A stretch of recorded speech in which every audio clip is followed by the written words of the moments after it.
ඔයා TikTok එකට post කරන වීඩියෝ එක වෛරල් කර ගැනීමට මෙතනට මේ කියන hashtag යොදන්න. hashtag icon එක ටච් කරන්න.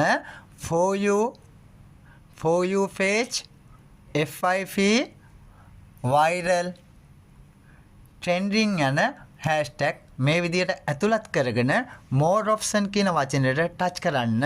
allow comment tick එක on කරගන්න. allow content tick එක on කරගන්න. allow check sound copyright tick එක on කරගන්න.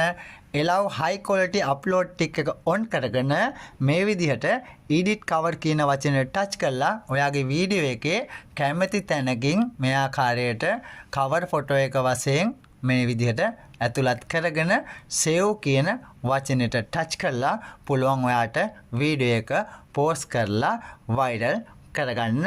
මේ විදිහට මේ කියන hashtag යොදා ගන්න. ආදරේ හැමෝටම